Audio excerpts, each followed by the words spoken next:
All right, Josh, how's it going? You there?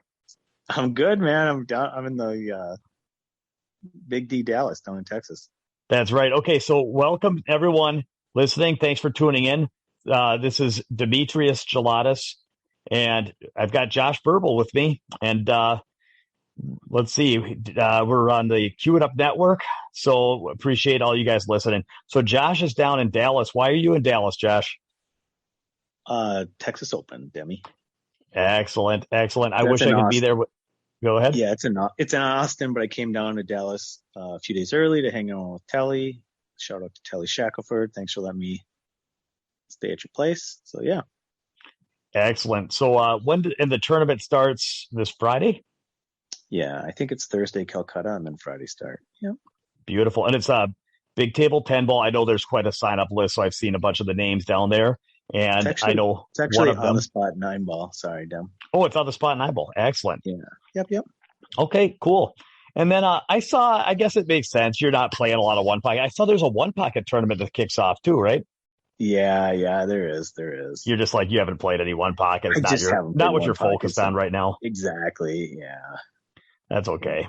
It sounds like fun, man. I'd love to be down there with you. Yeah, But I wish that I we were have too. a gentleman flying in, so actually now is a good time to tell you what I'm doing is I've got a boot camp. So I've got a gentleman flying in here tomorrow night, and then we get together, and he is taking a 3 day boot camp from me. So for anyone left that doesn't know, I am a an instructor, and I do 3 day boot camps, and that way a little unorthodox what I do. I don't do lessons where for an hour or two. Um, I do 3 days. This is a comprehensive one-on-one, like it's a career defining type thing. Like you come here, we put it on your calendar, usually 3, 4 months in advance. We pick dates that work. You fly up here or drive here, however you get to Minneapolis. I don't care. But I pick you up at the airport. You stay with me at my house, and for 3 days, the entire world stops, and all that matters is getting to know you and your pool game, where you are, where you want to be, and exactly where you're at in a bunch of different ways, whether it's physical, mental, goal setting, practice, career management, stroke, stance, fundamentals, or if it's, cue ball patterns, technique, knowledge, and it could be big things and it could be little things and everything in between. Basically, I evaluate your game from top to bottom, figure out where you are, where you want to be, and then I just look at your game from a comprehensive area, and I just start seeing checklists of like where the leaks are. It's kind of like doing a check for like some kind of a um, you know brakes or something where you pump a colored gas through it and see where stuff leaks out. Like I'm just looking at it like how good's the safety game, how good's the kicking game, how good's the jump, how good's the break, how good's the striking, how good's the tip accuracy, how good's the understanding of cue ball tools and how those tools are assembled.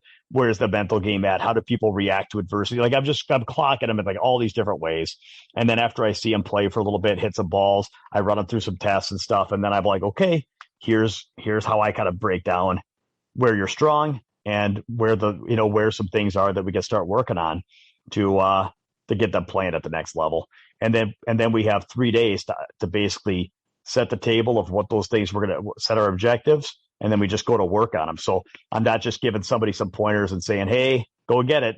Like, nope, now we have 3 days to sit side by side and just work and get higher and higher level at making those things happen, so that when they leave, they're playing better than when they came, and they also have a real clear plan of how to continue to take their game towards the vision that we have, which is them achieving their goals, playing at a high level uh, with a higher quality of pool.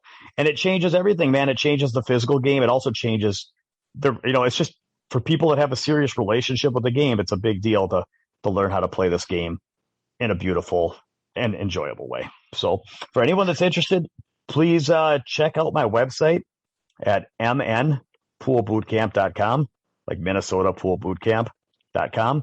Otherwise, you can call me 612-747-9210. I'd love to hear from you and get to know you, get to know where you're at with your pool game. Maybe I can give you some pointers over the phone, get you going the right way, and until things line up to where maybe someday you make the trek to my dojo and we get to work. So that's what I'm doing this week. And I'm excited. This gentleman, anyway, I'm very excited to work with him, and going to have a lot of fun. Yep. It's awesome. It's a side by side, Demi. I mean, that's a big, big, big, big part of it. That's, it's priceless. That's why it's worth the fight. It's really funny. Yeah, it is a lot of fun. And that's, I had a gentleman who was actually going to be coming out here in a few months, but he was wondering if I did online stuff like Zoom. And I was like, no, I don't. And I'm like, because I had the whole conversation, it's like, I teach through online? I'm like, yeah, I could. And I've done a few things, for a few people online through Zoom. And I'm not saying it can't be done. So by the way, there's a lot of great instructors that do Zoom instruction. And I think that's great. For me, the side-by-side thing is it's different in two ways. One, I can see exactly where they're cueing, where they're striking the cue ball. I can see exactly how much their cue speed is going into the cue ball. I can tell exactly if they got their cue ball fully rolling or if it was still kind of a stun run through when they hit the ball. I mean, I know I can feel like it's just my understanding of the game is so much more enhanced when I'm side by side with them. And then at the same time, when I'm, if they're struggling or if they're not doing it right, instead of just shouting at a screen like, no, do this, do that. It's like I could just set it up and shoot the same shot right on their, on the same table right next to them and be like, and then it's just like a picture. See, brains love pictures. They don't like words, And so to sit there and give people a bunch of technical mumbo jumbo about, well, do this and drop that and cue here. It's like, here, just do this. And I just hit the shot and then I have them hit the shot. And it's like, now I'm passionate. Okay. You got me. So there was a part of, the inner game of tennis where they talked about 2 ways to learn to dance. And this guy, the author, Tim Galloway, I think is his name. He was talking about learning to dance in gym class and how he learned the foxtrot. And it was like, the instructor was like, you step forward, then you step to the right, then you twist your arm, and then you turn this. And it was like this robotic mechanical instructions. And he said it was like 3 weeks of daily dancing in gym class before he could even dance without counting in his head and actually could just do the dance while he could still concentrate on anything else, because for 3 weeks he was just repeating steps in his head. He said, now you compare that to how like a teenager that goes to a party, they might learn 3 dances in the same night that are like way more technically complicated than the foxtrot. And they come home the next morning and they know they've mastered all 3 dances in like a couple hours or in an hour. And it's like, well, how does that happen? And then he went on to make the point that the ironic part is that if you asked him, how do you do those dances? He would say, I don't really know. Because he said, I don't know, like this. And he just performed the dance. And he would say, I don't know, even though he's completely capable of doing them. But he doesn't know them in terms of, he didn't translate every maneuver into rational analytic understanding. So rationally, he feels like, well, I can't analytically describe to you what I'm doing. So therefore, I guess I don't know. Whereas the person who did the foxtrot lesson could tell you every step of what was needed to be done, and yet might not actually be able to do the dance very well. So the person that doesn't do it very well and is clumsy and forced and analytical would say, I know how to do it. Whereas the person that actually can do it really well would say, I don't really know how. And so anyway, the point is that technical instruction is great, but a lot of it is, for me, I like to do the other way of dancing, which is, of course, there's a ton of technical knowledge and understanding that comes. But at the same time, I also understand the value of having somebody next to me where I can just like, hey, listen, I'm a good player. And if I just if I hit a ball, tell you to hit the ball, and then I smooth it out till you're hitting them like me, and then we keep doing that shot after shot, run after run, of course, there's a lot of nuance that goes into why we're doing what we're doing and why we're focused on the shots we're focused on. But in the end, people can absorb so much when they're just next to me. It's like, and it's funny because it's like, I could be telling somebody, do this or make this adjustment, and it will struggle for 3 or 4 minutes. Then I'll be like, tell you what, let me hit it once. And I'll just get down and shoot it. And then it'll be, oh, okay. And then they'll shoot it the same way. And I'm like, your brain likes pictures. That's it, man. Your brain likes pictures. So for me to sit there in a Zoom call and shout at people, it's like, why don't you just come stand next to me and just monkey see, monkey do, soak it all up. And it's just like, you're just going to run with me for a few days. And by the end of it, it'll I think that's the best way to do it, man. Yes, sir.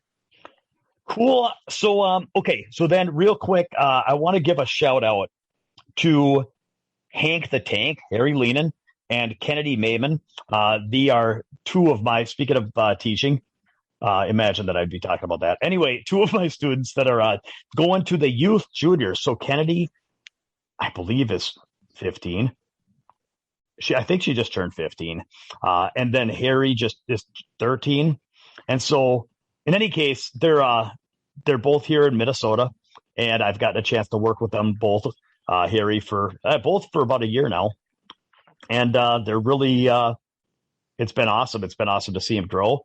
They're both hitting the balls great. And so they are going to represent the USA. They're not the only ones, so sorry for all of you junior players out there that are not being shouted out to. I'm sorry. I happen to be coaching these two. I know them very well, and I'm proud of them. So they're playing some great pool, and they are going to Austria for the Predator 2021 World Junior 9-Ball Championship. And I'll tell you what's going to be tough about that, Josh. They've got the divisions are boys under 17 and girls under 19. So that's in one division each. There's not broke down into like age groups. Well, no, those are the. I mean, so they have boys under 19. So a 12-year-old could be playing a 19-year-old. Well, no, they have boys under 19, boys under 17, and girls under 19. But yeah, but the boys under, so the youngest division is 17 and under, which means, yeah, a 12-year-old could be playing a 17-year-old. Yeah. Yep. And I mean, these days, if you're playing an international junior event, the 16 and 17-year-olds in that event are probably going to, they're probably just run me over. You know what I mean? They're probably playing like world class, right? Yeah. I mean, what do you think if you had to guess in a 96 player junior boys event, 17 and under boys, what would you think are like the top 3 to 5 Fargo ratings, like of a 17 and under event right now? In the internationally, yeah. I mean, if you take, in the US, I would have a different guess, but I would say in Asia and stuff, I would say like mid 700s, like high 700s, mid 700s. Are there some players that play at 760, 770 in the teens?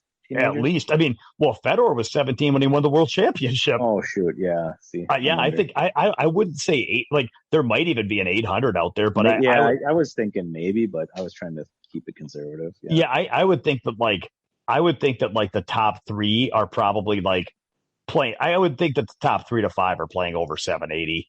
Okay. Yeah. Well, I would think that Ruslan Chinikov and Chris Melling kind of speed. And then it wouldn't surprise me if there was a couple that played 800 plus. Now, I don't know. Anyway, I don't know all the junior players in the world, and I certainly don't know all of the junior players in Europe or in China or Taiwan. But I'll tell you what, I mean, Elijah, I don't know, like from the Philippines. I mean, he played the 10-ball ghost, and I think he's pattern racking. But I mean, I'm telling you, he legally,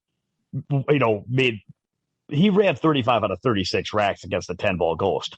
So, I mean, he was 16. I don't know, man. He's like, you got some good players. Like, I don't know what his Fargo would be, but he's got to be like right there with like Roberto Gomez, the way he's hitting them. I mean, 790s, maybe 800. So I don't know whether or not the top players are 800 or 791. I don't know, but it just seems like, and there might even be one or two kids that are 16, 17 that I don't know about that are playing as good as Fedor was. You know what I mean? I just don't know. So anyway, it's going to be tough for a 13 or whatever. For the 13-year-olds, they're going to have their hands full. But what a great experience, right? Yeah. And I'm excited to see some USA players go represent because I know that Hank the Tank. I know Harry's not. He's not going to be the favorite against everybody in that tournament, considering what we just said. But I also know that one of the things that's been hurting the U.S.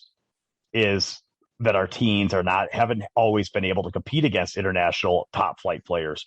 And so for them to be able to play really, really good players, that's a big, big deal for our youth players. And it's also exciting because they're going to have a pro Predator event going on at the same time, so that the kids will be able to play top international junior players as well as having a chance to watch some of the best players in the world Yeah. ringside. So Yeah, it's perfect opportunity for them to grow and learn and get experience, and that's how they get up higher rated. So yeah. yeah, it's very cool. So that's good deal. Let's see. Okay, so then we're going to get to our main topic here in a minute, which is going to have to do with narratives. But we wanted to tackle a listener question about Fargorate and bar tables. And so it basically the question was basically, if I could paraphrase, do Fargorates work as well on bar tables? Like, are they as good at predicting outcomes on, is there anything lost in translation? Like, for example, Fargorate doesn't work really well when you're talking one pocket.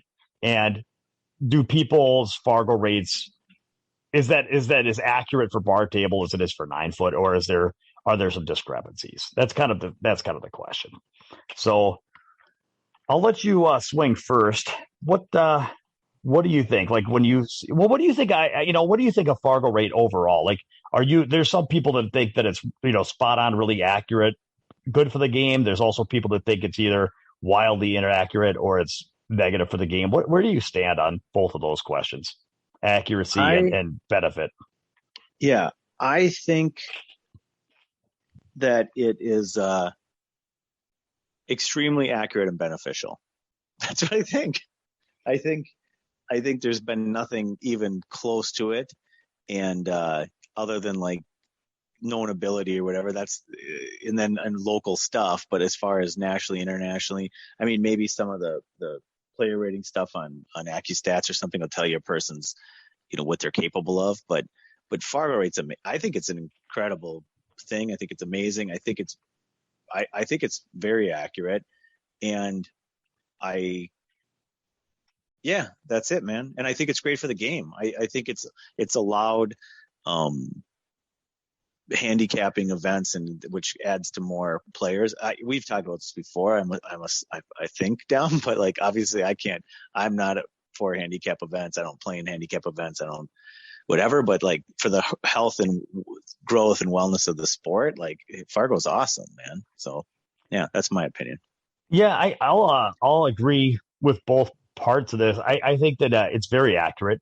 And the funny part, by the way, and I've probably said this before a long time ago, but when people say it's not accurate, I mean, we can always look at like anecdotes, right? Where maybe somebody has a small number of games, or, that's one anecdote, right? Is, well, this guy was rated that. It's like, yeah, he's got 20 games in the system. That doesn't count. Or somebody will say, well, this guy was that Fargo and he beat that guy so by such and such.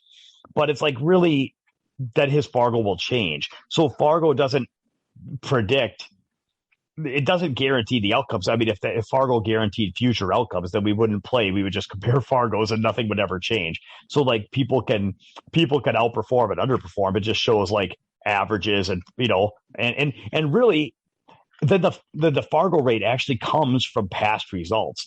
So in the end, Fargo's 100% accurate because all Fargo is a reflection of all their past results. And so when people say, well, it's not accurate because that guy's playing better than that, it's like, well, that's like if that would be like if I played Tyler Steyer at a tournament and I beat Tyler 11-8. And that would be like somebody saying, well, that's not accurate because he's a better player. He's supposed to beat you 11-8. And I'd be like, but that's what happened. Like I don't understand. Yeah. What do you mean? Like I'm reporting my score to the tournament director. I won 11-8. Like that's what happened.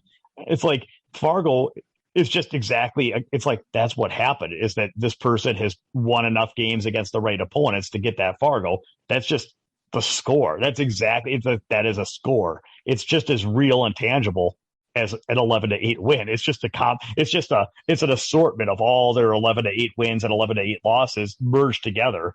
That's all it is. And so you can't say it's not accurate. It's 100% accurate. Now, whether or not it's not going to perfectly predict the future, and it doesn't mean that somebody can't perform better than in the future than they did in the past. And if they underperformed in the past, or if they've grown since then, well, then it might go up, but it's like, it is a perfect reflection of what has happened in the past. So anyway, so it's very accurate. And then as far as beneficial, like I think that the biggest benefit is just having people know where they're at in terms of ability so that they can set goals and get excited about progress. That's it. I think it's exciting to see your number go up. I think it's motivating to want to keep taking strides to make that number go up. And so that's where I think the main benefit comes from. The handicapping, I don't like handicapping. You don't like handicapping. Neither of us play handicapped events. And it's questionable whether handicapped events are beneficial for the overall health of U.S. pool. Of course, it draws in players that might not otherwise play. But is it a net positive overall? We could talk about Europe and how they don't really do handicap stuff as much. I've heard some anecdotal stuff like Filipinos aren't really. Anyway, so the bottom line is I'm not sure that handicap pool is the best model for U.S. I was pool. just talking about for volume of people playing, number of people playing. The point is overall, I think it's beneficial for people to know where they're at and know where they want to get and have and see progress visibly. It's just like a high run and straight pool. It's just fun, It's like we've never had that, and I think it's a good thing. So, and even if I don't believe in handicaps, like handicaps were something handicaps were around before Fargorate, so it's not like if anything, it's just making them easier to manage across regions. So, okay, so we're both believers in Fargo. What do you think about the whole bar table thing? How do you think that stacks up? Is it the same as big table pool? Or is it like one pocket where it's such a different game that the Fargo kind of goes out the window, or is it somewhere in between? Where do you stand on that? It's weird, because people are playing a ton of bar table pool throughout the country. And so what percentage of matches do you feel like, if you had to guess, this is a good question. What percentage of matches that are reported to Fargo annually are bar table versus 9-footers? Oh, well, that's a really good one. So, pardon me. I think let me try to noodle this out. I'll come up with a percentage. I'm just going to completely guess, but where it gets tricky is that 99% of the pool that's played is amateur, not pro. So the fact that pro events are played primarily on big tables, I'm just going to basically throw out all the pro events and say, in the sample size of what's coming into Fargo, a lot of that doesn't matter. And then again, maybe not everything's reported to Fargo. So maybe the pro events all report to Fargo. So maybe that actually represents 5 or 10% of the overall input. So let's assume that it's like 90% amateur. So where I live in Minnesota, all the amateur pools on bar tables, but I can't say that same thing across the country. I know in Texas, there's a lot of big table, and I know in other parts of the country, out east, you don't go to New York and, it's not bar table, it's all 9-foot. And so, and I don't know, I forget, people tell me when they come train with me, I know a lot of 9-foots in Florida. I know a lot of 9-foot in California. So there's a lot of parts of the country where they do play primarily 9-foot, even at the amateur level. And so I would have to say it's probably close to 50-50, but if I had to draw the line, it would be close to 50-50. But if I had to pick, I might say that the bar table might be slightly more than half. Yeah, I would take the over on 50-50 for bar table. I think just because of all the amateur league pool that gets played. And I think a lot of these players that are getting Fargorate start or are playing through the league system, Yeah, but like I said, when we're thinking leagues, we're thinking Wisconsin and Minneapolis. But there's a lot of leagues around the country that play 9-foot. So that's where. Oh, really? Did you hear me? That's what I was just saying. It's like I've got students coming from California, Texas, all over the place where they play 9-foot leagues. Okay. Yeah. So that's the reason that, I thought it was close. But you might be right. Even I know little Chris plays in a league, and even though there's a lot of 9-foot stuff going on in Texas, I think his leagues are bar table. So if that's, it might be a little higher. Now, I actually have, and I don't know that, I never know what people want me to say or not say. So I won't mention a name. I'll just say somebody that's very closely involved with Fargo that could probably answer that question exactly will be coming out and doing a boot camp with me in a few weeks. So if anyone's curious, I could probably get that information and come back and anyway, so I'm pretty excited. So, yeah, awesome. Okay. So there's a lot of bar table data in Fargo. So where were you going with that? You threw that question out. Just Were you just buying time? Were you just let me on a wild goose chase so you could like stall for time? You were hoping I'd forget the question? exactly.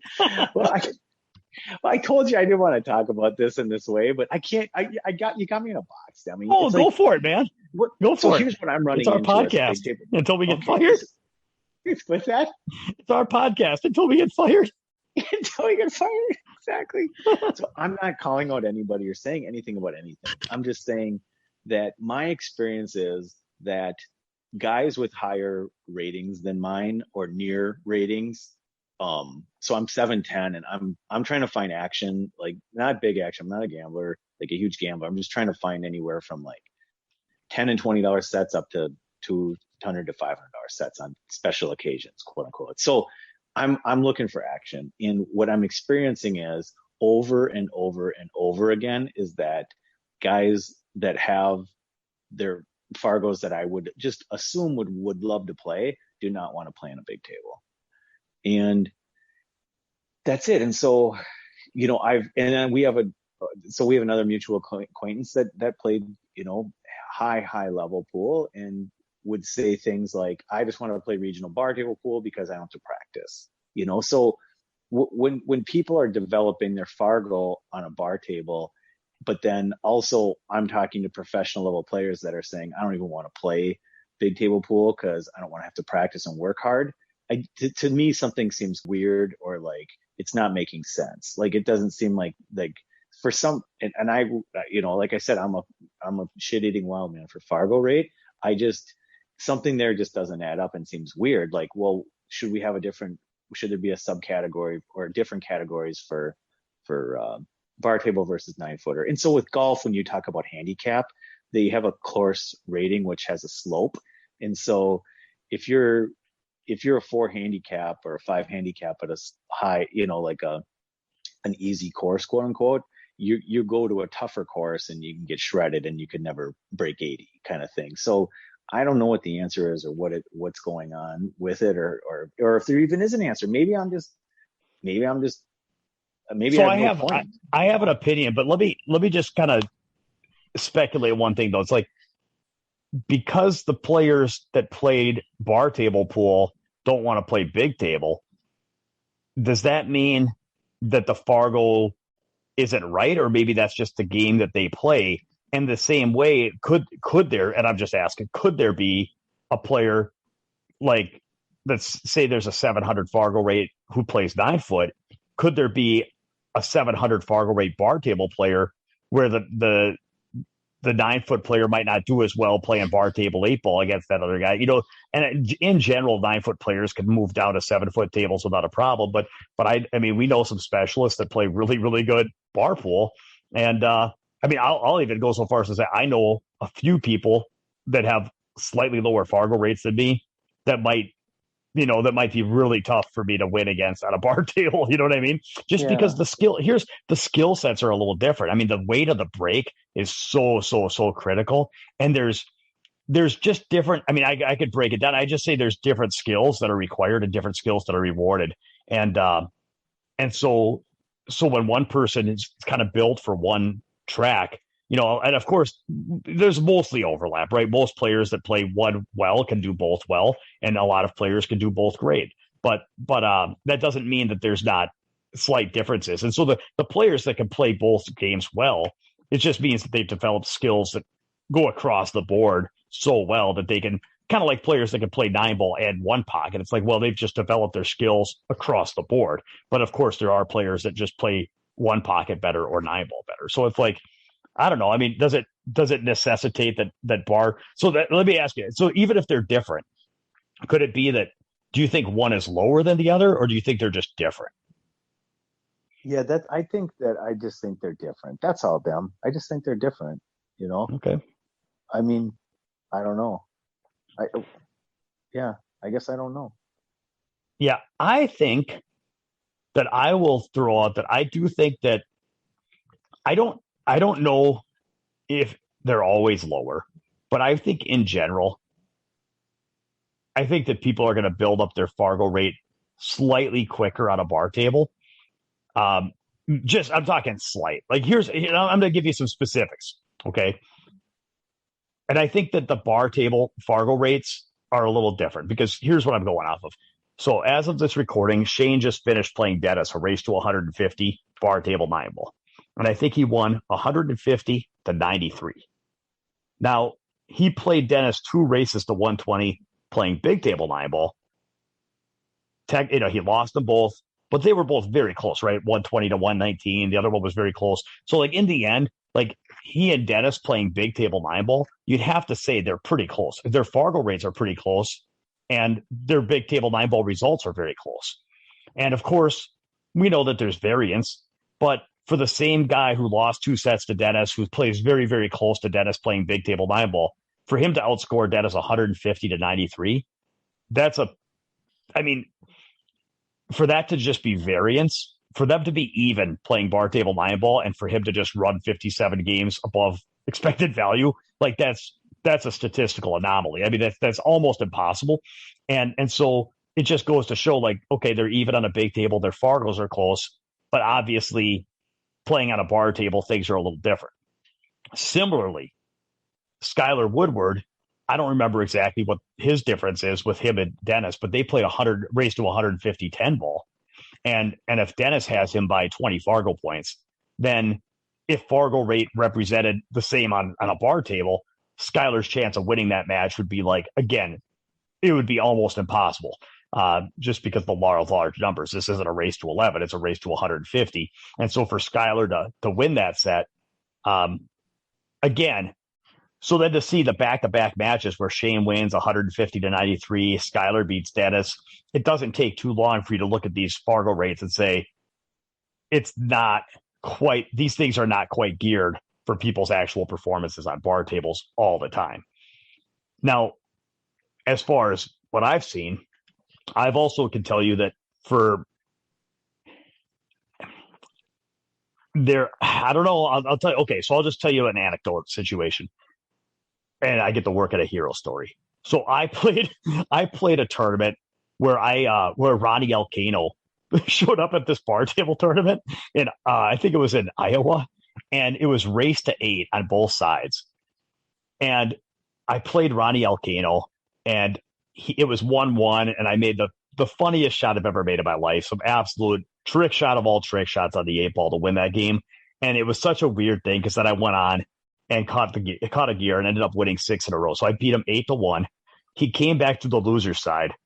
And on the loser's side, I ended up beating him 8-0, it was alternate the break. So the odds of that happening are just completely, it was just crazy, right? But here's the point.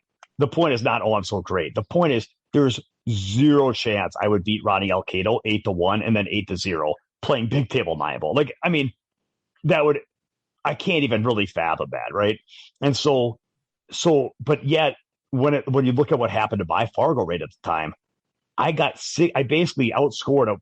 I think he's a world champion, right? I think I outscored him 16-1, and it counted the same as if I'd done it playing like big table 10-ball or something, and in a deep into a pro tournament. So what ended up happening is my Fargo rate hit this high water mark, and I it doesn't matter. I didn't think it should be that high. You know what I mean? Like my Fargo rate, like it got to a point where I'm like, yeah, I don't think it's that high, and so.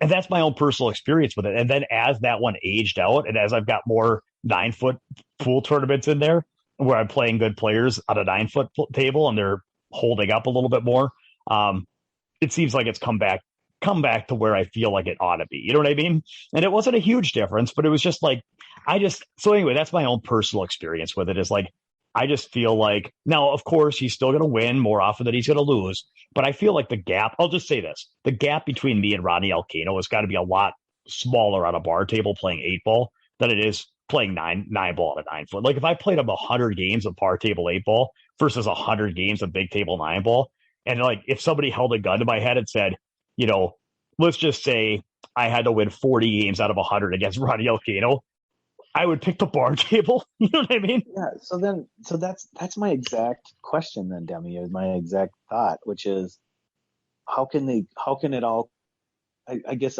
there's probably some sort of easy math question that Mike Page would just be like strangling me through the the podcast line right now. I just don't get it, but it's like how can it kind of count all the same or work the same? You know, it just doesn't. It's something about it doesn't add up in my head. So Yeah, I guess it's a fair question. And the only thing I could say is that like it's the same thing with pool. Like in the end, nothing's perfect. Okay. So what you have to do is you have to get it within a tolerance to where it's good enough. Like what they don't include one pocket within Fargorate, and they don't include bank pool in Fargorate. And they yeah, certainly don't include three cushion billiards, right? They throw that out. And so then you got to look at, well, do you have a separate Fargorate for 9 ball and for one pot or for 10 ball? Like they're different games. Like I think anybody in the world, like if you looked at, say, I don't know, say you take a guy like Billy Thorpe, like maybe Billy Thorpe would play Tyler at 9 ball, but I don't think he could win at 10 ball because the break is totally different. And Tyler's got a great 10 ball break, and he loses some of that when he plays 9 ball. He breaks great, but he loses some of his edge, you know? So yeah, it's like they're different games. And there's an example where I feel like Tyler Steyer's 10 ball Fargorate might be 20 points higher than it's at least. Honestly, it might be even more. Like Tyler Steyer might play 800 Fargorate on playing 10 ball, and he might play, he might play, like, it might be like the difference between like 760 versus like 800. Honestly, it could be a 40-point difference for Tyler because his break, when he plays on those tournaments, his break and run percentage, he could beat the Ghost without ball in hand playing 10 ball. You know what I mean? It's just such a big break. And so anyway, so the point is, like, what are you going to have a separate Fargo for, like, that? Or you're going to have a separate Fargo for gold crowns and diamonds and Rassins? It's like at some point you got to just say, well, 9 ball and 10 ball are close enough, and Rassins and diamonds and all this. We're just going to mix all the 9 foots and all the 7 foots rotation games together. And it's not perfect, but it's close as close. You know what I mean?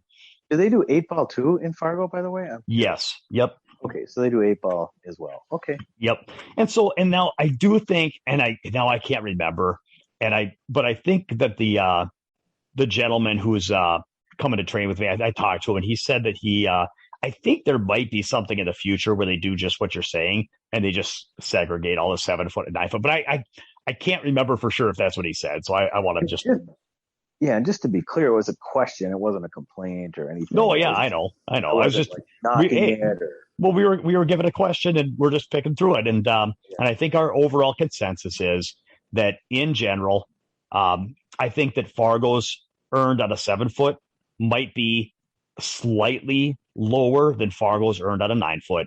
But it depends.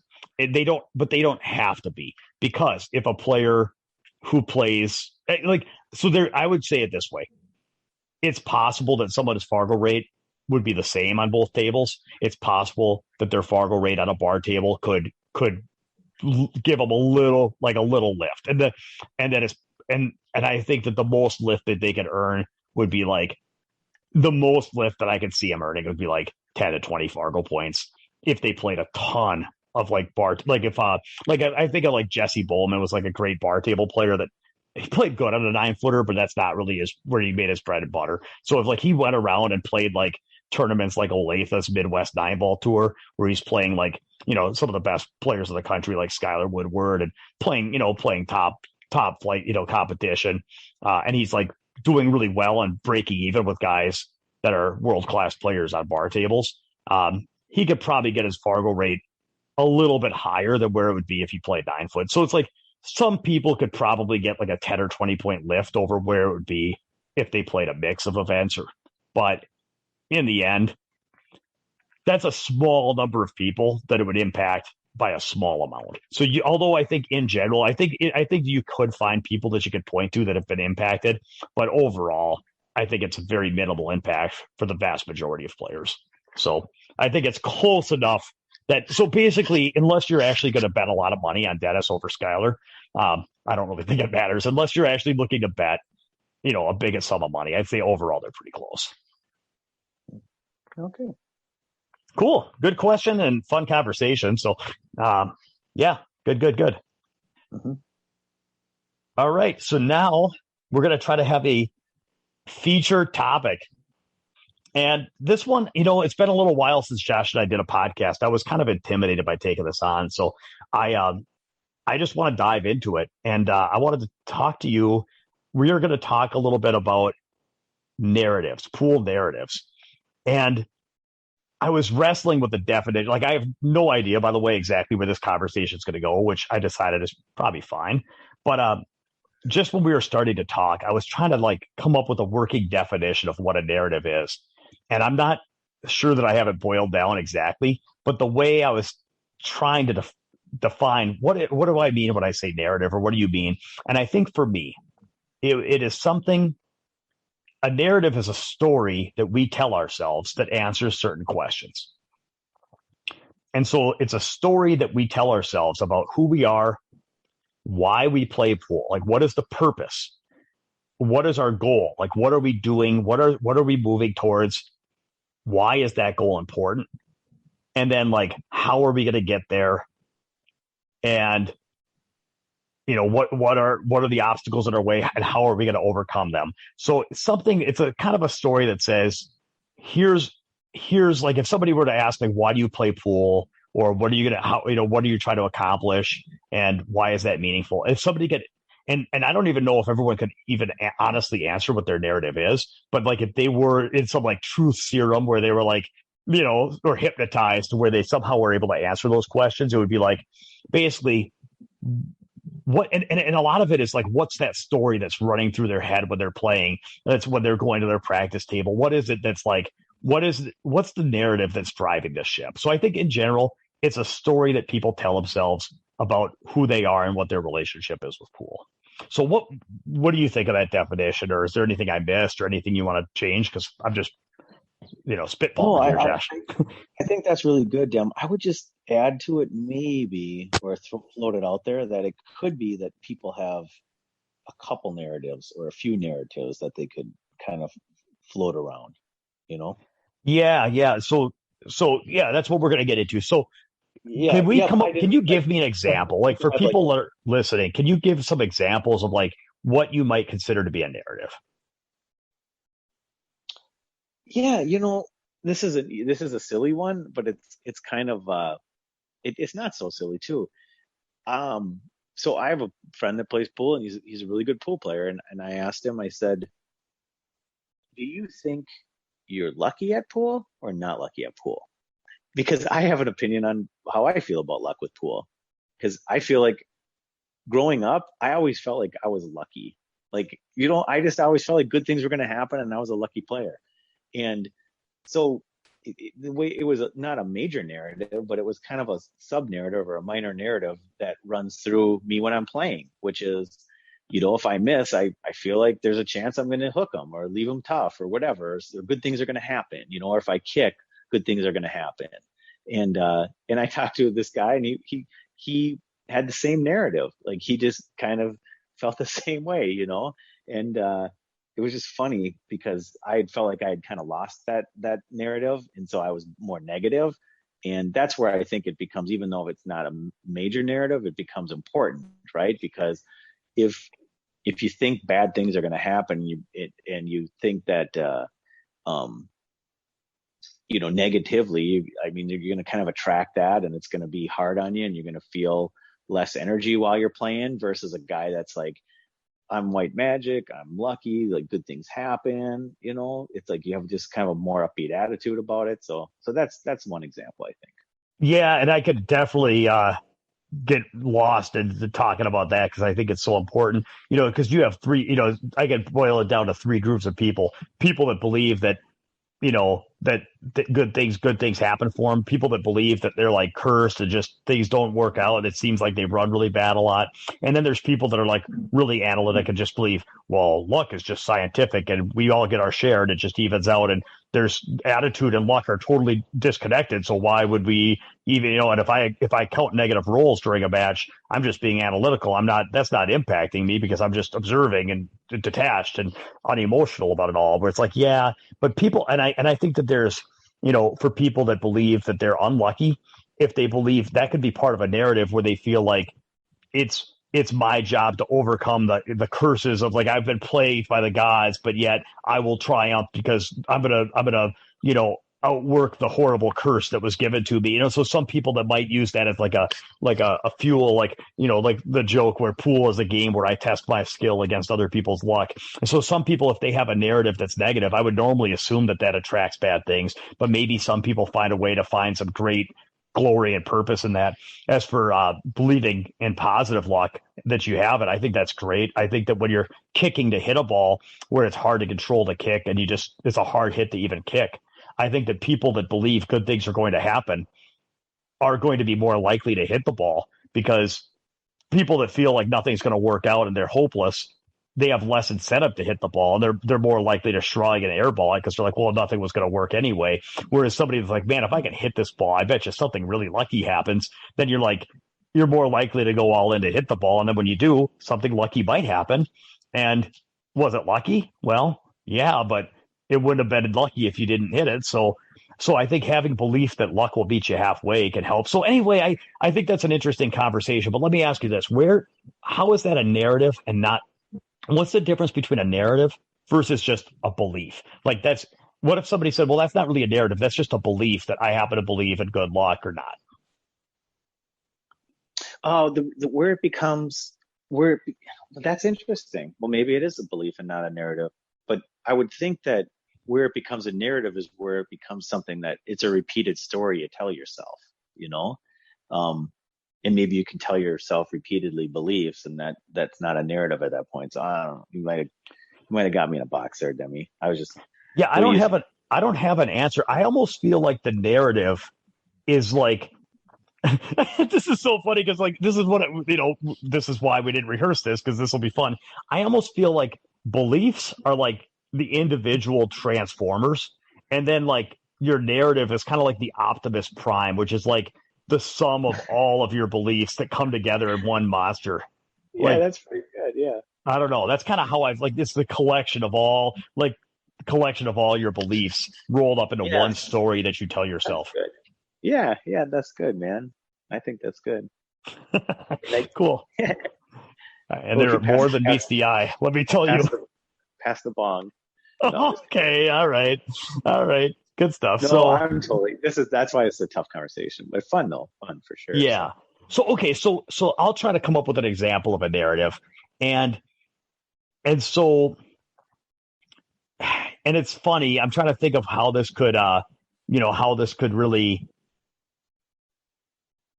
Some people, okay, and I would think that it's almost like there's certain storylines that people like to reiterate, like to act out. So like there's one that it's not so much, I see this more in poker than in pool, although it could be in both. So I want to share this because this is kind of a very good illustration of how there was a book called The Games People Play, and it was written, anyway, it was about interpersonal communication. And it was all about like when people are talking and doing things that, interacting with others, there's a subtext and a sub conversation of what's being said. So if somebody says one thing, they may also be saying, I want attention, or I want validation, or whatever it is. And so and then there's certain games that people like to play where maybe it's victim pairing up with a rescuer, and they like to play the victim card, or somebody else likes to play the rescuer card. And some people like to be indignantly and righteously angry. There's some people that really like to be righteously angry. So they play these games where they put themselves in situations where they're wronged so that they can feel this righteous anger because they get some payoff, right? They get a payoff for feeling that way, where when they feel that way, then they don't have to be, introspective about their own problems, or they don't have to see themselves in the mirror because they're focused on someone else, or I don't know what payoffs they get. Okay. I'm not a psychologist, but what I will tell you is one of the stories that stuck out in my mind that I remember from reading that book was the one that goes, now I've got you, you son of a bitch.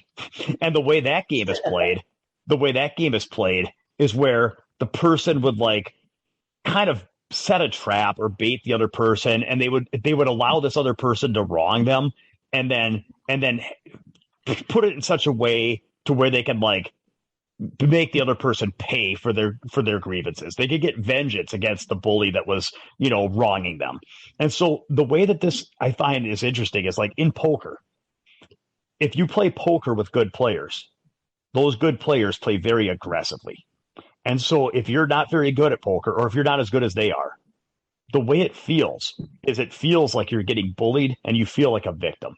You're playing and you're betting and people are just mowing you down and high rolling you and pushing you out of the pot and making you fold and making you humiliated. And you're showing that you're weak, and you're showing that you're scared, and you're showing that you don't play, you're not as technically skilled, and you're just getting like, it feels violating and all this stuff. You're just getting mowed down and outclassed and beaten up and losing money publicly. And it's not much fun. And so what happens is a lot of these poker players that are getting pushed around, they feel like they're getting bullied and they want payback. So a professional poker player, they would just look at it like, okay, what are my decisions to make? What's the right play? They're not getting emotionally drawn into a story. They're just making decisions based on how they're going to play their hand. But lesser aware players that are more amateur, they get very emotional. And they're like, I want to get back that guy. I want to teach him a lesson. I'll show him. And so what they want to do is, without fail, they trap. So maybe they have this fantasy that they're going to get a really, really good hand. And then what's going to happen is I'm going to get a really good hand, and then I'm going to act like the same, like I don't have anything, and I'm going to act like I did before, and then they're going to come in and try to push me around and bet all this money and show me, and they're going to try to bully me around, and I'm just going to act like I did before, like they're going to push me around, but then that time I'm going to have the hand, and that time I'm going to stand up to them, and I'm going to teach them a lesson, which is you can't bully me around, and if you keep trying to bully me by putting all that money in the pot, one of these days it's going to burn you because I'm going to show you the nuts, and I'm going to flip over my hand, and you're going to sit there and you're going to be humbled and humiliated and broken and beaten. I'm going to take all your money, and they're going to see that I was right and you were wrong and you were out of line. And so it's like this, I got a little carried away, but it's like a big deal. It's a big deal, man, where it's like people really get emotional. And actually one of the things some poker players do is when they push people around like that, they know that anyway, it doesn't matter about poker strategy, but the point is that the poker players no longer playing the game in terms of making decisions, making positive equity plays. You know what I mean? They're drawn up in a story, which is this guy's a bully. He's out of line. He's pushing me around. I have to take it for now, but wait till I get the goods, and I'm going to show them, and I'm going to turn the tables, and I'm going to make them pay for what they're doing to me, and I'm going to humiliate them the way they've been beating me up. And it turns into like, that's a different story. That's a whole different narrative than somebody who's just trying to make positive value decisions, right? Yeah. And so when it comes to pool, I see the same thing in different, like not the same narrative, but like people play pool and there's, I guess that's an example of like telling yourself like you're in a storyline. And one that I know is we knew a guy, Josh, that every time he was behind, he would like try to play possum or play dead. Like his whole move was to like kind of fake surrender. Right? Yeah. Where he would be like, you get him down, like you'd be playing really good and you get him down like 3-1 or 4-1. And he'd start acting like he was giving up and acting like you'd already won. And it was like this total shark move where he would try to take you out of your game and get you to let up or get you to get sharked or distracted or not try as hard. And he would start like one stroking balls. Like I'm not even trying anymore because it doesn't matter. And so it was almost like this narrative where it's like, I'm going to try to like, it's like the tortoise and the hare, and I'm the hare and he's the tortoise. So he's going to act like he gave up the race and hope that he could trick me into sleeping under a tree. Because then as soon as I let up or if I got distracted or lost focus, then he would still act all nonchalant like he'd given up as he like cleaned up the 3-ball run. And then like all of a sudden he'd win a game or two. And then all of a sudden he's like, haha, I'm kidding. Now I'm actually trying to win. And like that was his move. And I don't really know if that's just sharking or if that's a narrative. But I think I felt like with him, this was recurring enough that I would almost say it was almost narrative-like in the sense of like, I don't even know if he knew he was doing it. I think it was more just like this narrative where it's like, I know I'm not a threat to anybody. And somehow if he just acted like that, he had learned subconsciously through reinforcement by other people getting distracted or letting up or getting sharked. He had just kind of subconsciously learned that if he played the role of somebody that had no chance of winning, like very loudly and vocally acknowledging that he has no chance of winning, that somehow that kept pressure off him and it somehow sharked his opponents. And then I don't know if that quite is what I'm looking for, but anyway, it's like these are examples of like the roles that people take and the kind of the stories that the way that they try to like plot out the script of the movie that they're in. But so anyway, those are just we're kind of circling around because I think we all know there's a couple of really common ones that are prevalent. Yeah. But I just wanted to kind of set some tones of like different types of stories that we've seen played out. And one of the reason why we're talking about narratives, Demi, I feel like, is because I think we're going to circle around to the right thing here, hopefully. And it says that the lesson in it is, can we identify at least some examples of narratives, not necessarily what we've done so far, but maybe some different ones that are more specific towards pool or whatever that people might do, that they could be self-aware and understand that they're not necessarily, optimal. I mean, that would be my goal. Yeah. What we really want to do is, right, are there narratives that are more effective at playing well, and are there narratives that are more effective at enjoying yourself and enjoying the journey of pool? That's, I think, the question. Yep. Yeah. So it's like, I don't know how to get there exactly, but like other than just throw out narratives, like one narrative that I've been coming across and that you've heard, we've talked about a little bit, is like the talent versus hard work narrative. And I just, I've had multiple people kind of talk. I've had a couple different people that are talking to me, and they're talking to me about their talent and their talent and their talent. And they're basically, they're talking about how talented they are and how, well, if they could just kind of put it all together, they have so much talent. And I've probably felt that way at times in my life too, and had similar narratives, and what it ends up happening in that situation when you focus all on your talent and not on the work that you're willing to put in, because the work that you put in is actually what gets you to the results that you want.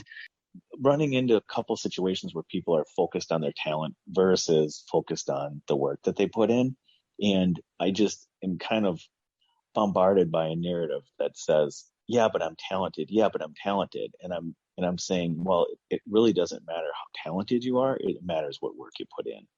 And so if you sit and you just rely on this I'm talented narrative, and why is it not happening for me? Because I'm so talented, it should just happen. Or I'm so talented, someone can just give me a pointer or two and I'll be off to the races. Like, it's just, that's not optimal. That's not effective. That's not how you're going to get to where you want to go. Like, that's not it. Yeah, and I want to talk about that. Now, I consider this kind of a belief more than a narrative, and because I think that we'll get back to narrative in a second, but it's definitely part of the narrative. So I just had this conversation. I swear I have this conversation every 3 months, and it's like the hot stove, Josh. This is one time where I keep touching the hot stove because it's such a big deal to me that I know what I should do is when people say stuff about talent and they think that top players just have talent that other people don't have, or that you need special talent to be a world-class player. Like, when I hear stuff like that, I know what I should do. I should just completely let it go and just remind myself that is my competition. Like, that's my mantra, as you know. Like, I see people do stuff and believe stuff all the time that I think is totally ineffective. I just told somebody the other day, like, this is the problem. I watch people play pool. I watch how people talk about pool and how people think about pool. And half the times I want to go and, like, it's like watching, I've told somebody this. I said, it's like watching when you're at the pool hall and you see somebody at the next table and they're using a claw bridge. They're like a beginner using some claw bridge where their 3 fingers don't close, but they're kind of like looped around the cue with 3 claws pointed at the ceiling. And they're like buddy ear bridging almost between their claw. And it's like, you just want to walk over and be like, hey, I don't want to bug you. I know you're not a serious player, but like, just put a fist down and just use a fist bridge. Can you do that for me? Just let's step up from the claw. Can we step up from the claw? And that's how it's hard to watch somebody miscue every third shot because they're using a claw bridge. And when I hear people talking about this stuff, Josh, when I hear people talking about talent, it's just like, it's like watching somebody miscuing using a claw bridge. It's just, it's hard for me not to say anything. And I think that in the future, I'm going to let it go. And by the way, the difference is if you wanted to show somebody the claw bridge, there's a difference where some people would, if you wanted to show somebody how to make a bridge, some people would be like, hey, thanks very much. That was cool. Thanks for helping. But then if they looked at you and said, claw bridge is better. You know what I mean? Claw bridge is better. And then they're like willing to draw swords and like, my uncle, he made the 8 on the break every time he used a claw bridge. And claw bridge has been around. I mean, you're doing it wrong. It's a claw bridge. Then it's like, okay, then at that point, you got to let it go. So I will be the Johnny Appleseed, and you and I can spread the word that hard work is what it's about. But if people want to go to the death and believe in talent and they want to defend talent, like, I just have to let it go and remind myself, like, that's my competition, and that's good. I'm looking forward to playing all the talent believers. I look forward to playing them. So anyway, here's the deal. Hard work and talent. This is the summary of the conversation I had most recently. It's like, we understand that hard work is critical to being a world champion. We also know that talent exists at least as much as you need 2 arms and 2 eyes, probably. You need to be able to hold a cue and see the object fall, right? Like, we agree that a blind person can't play very good pool. Beyond that, the question is like, well, how much talent is needed? And in the end, it's totally inconclusive, right? Because everybody has anecdotes on both sides. They can tell stories about this one guy that they knew that really wanted it, that played 1 million hours a day for 20 years and couldn't get good. And then we can also tell anecdotes about people that didn't play very well and aren't technically that great, but they wanted it. They worked so hard for so long that they got there. So there's anecdotes on both sides. You got to throw all that crap out. And then you could sit there and point at all the top players, and all the top players had to work hard. But then again, all the talent believers could also say, well, maybe they are also all the recipients of this magical talent. And then you could interview all the top players. And here's the funny part. All the top players would tell you that it's hard work. Okay, they would all tell you it's hard work. But then that doesn't prove that it is hard work, because then you can say, well, of course they think it's hard work. They don't realize that they were privileged with this magical talent. You know what I mean? So, yeah. But then, although, even if that's the case, by choosing to believe differently than they do, you're automatically putting yourself in a category that excludes championship level players. But anyway, the point is, like, going back and forth, this is something that nobody's going to be able to win that argument. Like, there's not a logical or scientific way to conclude that talent is or is not a part of playing high level pool or world class pool. So in the end, nobody's right or wrong. It's not about right or wrong. It's about what's useful or not useful. And I am of a firm belief that it is more useful to believe in hard work. One, because that aligns my beliefs with the beliefs of all the other champions in the world. so like right there, like, I just don't understand. In fact, that by itself should be enough. Like, if you watch everybody else in the world doing something a certain way, that's like all the champions doing something a certain way, for you to sit there and do it a different way, especially if there's no way to prove one way or the other that they're wrong or that you're wrong or that you're right, it's like, that's just being contrary. I mean, that's just being like, it doesn't even make any sense to me. There's some weird payoff where they feel like they have to know something or be smarter than other people, the way they know something other people don't, or they're viewing things correctly without any evidence. There's no reason. So right there, just by aligning myself with champions, I feel like that's one reason, and that's already enough. But then the other thing is, I believe that the belief in hard work is one that's going to motivate me to put in hard work. Whereas when I start believing that there's this magical talent thing I may or may not have, where the hard work I put in may or may not yield results, depending on something out of my control, like the idea of focusing and allowing things out of my control to influence my behavior negatively, it's just nonsense. It's absolutely nonsense. The only argument that I can even make for talent believers is that, would you want a 35-year-old father who's working a corporate job and has a family to support? Would you want that person to like quit their job and risk their family's existence and his marriage and his house to go try to play pro pool because he thinks he's going to work so hard that he gets it done? It's like, there's always this fear of like delusional, aspirations that are going to lead to disappointment and heartache. And I think that most people that believe in talent they're really just trying to stave off disappointment. And then the only thing you can say is, well, you don't want people to make horrible decisions because they don't understand their limitations. But in the end, I don't see 35-year-olds walking away from a career and losing their kids and family because they're delusional. But I do see tens of thousands of players limiting themselves with stories that they tell themselves. So in the end, I just like that's the whole everything I just said is like this is the way that whole conversation plays. If that was a game of chess, like that's how white moves, that's how black moves, that's how it plays out. And in the end, scientific logic debate wise, it's got to be a draw. But I just think that you'd have to be an idiot to believe in anything other than hard work for those reasons. So that's where I stand. And if everybody disagrees, maybe I'm exaggerating. I think I believe in talent, like probably more.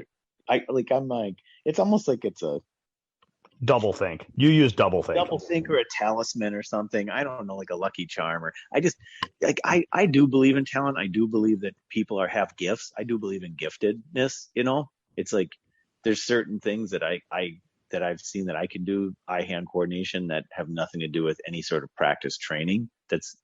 So I believe it has to be a gift, like a coordination gift. And I think that comes into my pool game. But then where it gets funny is that pool is an impossibly difficult game for me that I have to just put in so much blunt force work to get anywhere with that it doesn't matter how much talent I have. I'll get nowhere near where I want to get without just absolutely just enormous amounts of hard work. So, well, and here's what I think is that I think that there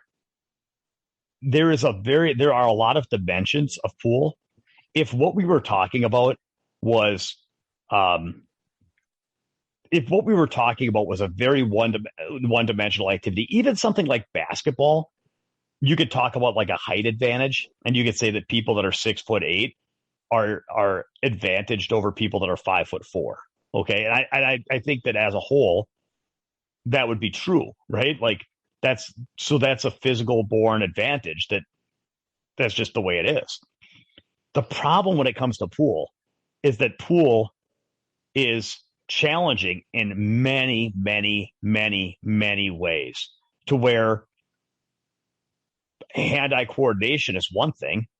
And then, but there's so many things. There's how people, visualize. There's how people's brains work, if they're right brain or left brain centered. There are some people that have tremendous belief in themselves that can be negative if they feel like, they don't have to work that hard because they just believe in themselves. They think their belief's going to carry them. But other people have tremendous confidence. And maybe it's a birth order thing where they're the oldest child and they just always felt superior to everybody else and not like they were entitled to great success. Or maybe they just, I don't know, maybe they had a lot of success at certain things when they were young and they just felt like they were supposed to do this. Or maybe they grew up in a place where, they were always the best player around and they, okay, for example, I know I'm just telling some crazy ideas, but suppose there was two really, really, really good players in the same city growing up. And one of them was better. So he always won and he always won and he was always the winner and he always got it done. And the other guy was a really good player, but couldn't do as well. Okay. And then the better of the two players went on and had a great career. And the other guy tried to keep going, but just never had the confidence because he just was always used to it not working out. Whereas meanwhile, there's another guy from another town who isn't as good as either of them, but always won in his local town.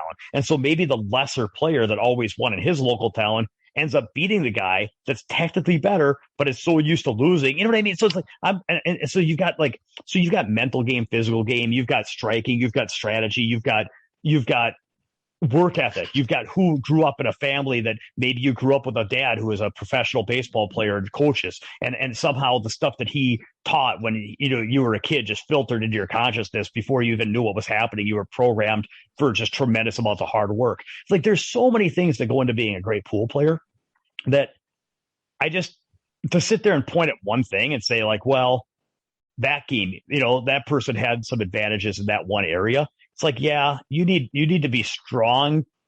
You need to be incredibly strong in a large number of dimensions.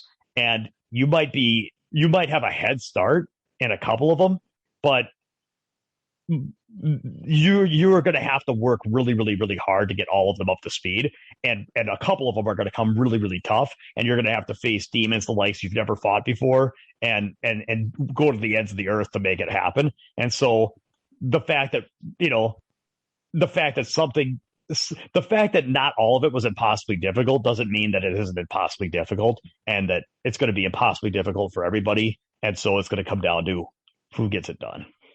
Yeah. And just to kind of like throw a little bit extra reason why I think this is important to talk about and why it would affect people that maybe have a talent narrative is like on AZ billiards, right? Like this comes up all the time, talent versus hard work, or I've seen it before. And it's like, it always comes out with the, well, if you're not 6'8", you can't play in the NBA, and it's like, I'm not going to be Michael Jordan. So but what happens is when I hear people saying that, I feel like, and this is coming from a guy that believes in talent, I feel like people don't I think it's suboptimal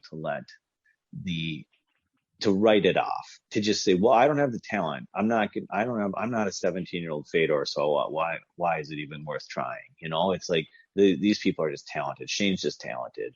It's like, no, like when I hear that, and I feel like, I don't know if that's a belief or a narrative at that point, Demi, I'm a little confused with this all of a sudden, but what I'm saying is when I hear people perpetuate those ideas to themselves, all I hear is, I quit. I'm not even going to try.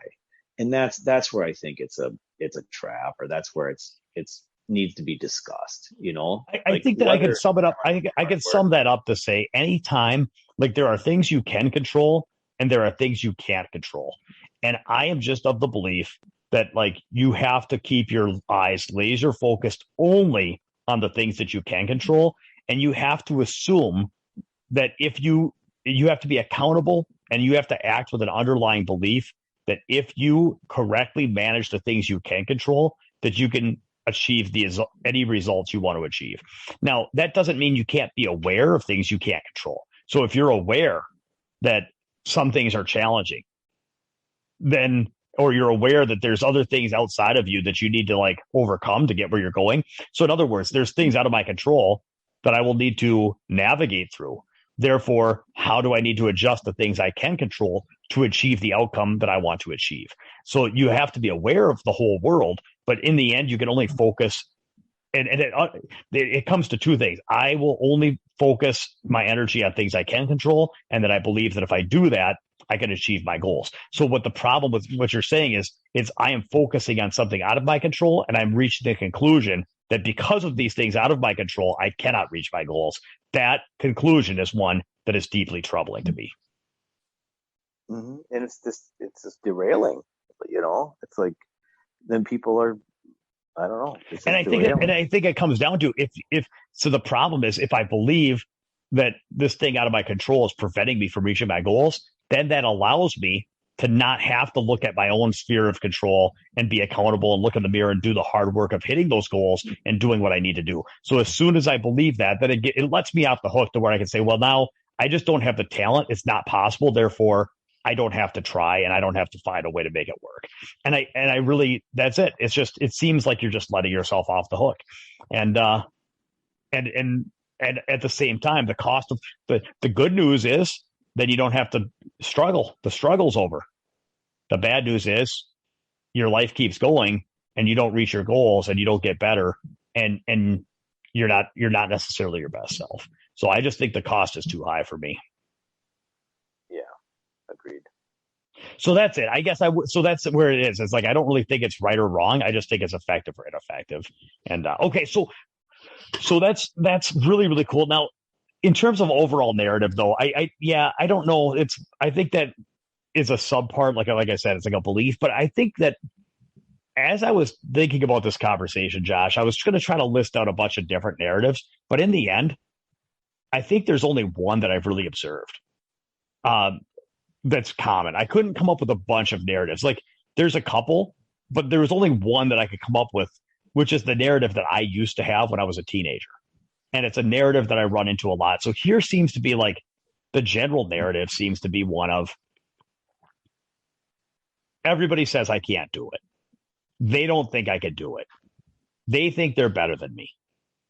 I'm going to show them. I'm going to work hard. I'm going to train, and someday they'll all see. And so that's it. Like, that's in a nutshell. It's like someday they'll see. And that could be addressed to their own self-doubts. Like the part of them that doubts themselves, like, oh yeah, I'll show you. And they're talking to themselves. It could be addressed towards the public at large. Like, all those people are haters and they don't believe in me and they think they're better than me, and I'll show them. Or someday they're going to see that I'm not gobbledygook. I'm the guy that can get it done. And so I just think that overall, like, I think that's an underlying theme of a lot of people, is that nobody thinks I can do it. They don't think I have what it takes. I sometimes don't tell myself that, or I sometimes doubt I have what it takes. I'm going to prove it to myself, and I'm going to prove it to everybody else that I have what it takes. That seems like a really big underlying narrative. What do you think? I think that is true. I think that in like competitive hierarchies, I think that is driving most competitors, or a lot of competitors, you know? Yeah. And then the weird part is I don't have all the answers. I mean, there's good and bad with that, right? So like there's a lot of good with that, you know, that's very powerful. Like if you believe that the world is sorted out into winners and losers, and that most people are losers, but there's a few special people that are winners, and that if you don't get the job done, that you're going to end up a loser. But if you can get the job done, then you can be a winner. And it's kind of life defining, heaven or hell. It's like foundationally important to your value as a person, whether or not you achieve this or not, and prove it. Then that creates a powerful incentive, right? Which drives a tremendous lot of energy. That's a lot of motivation.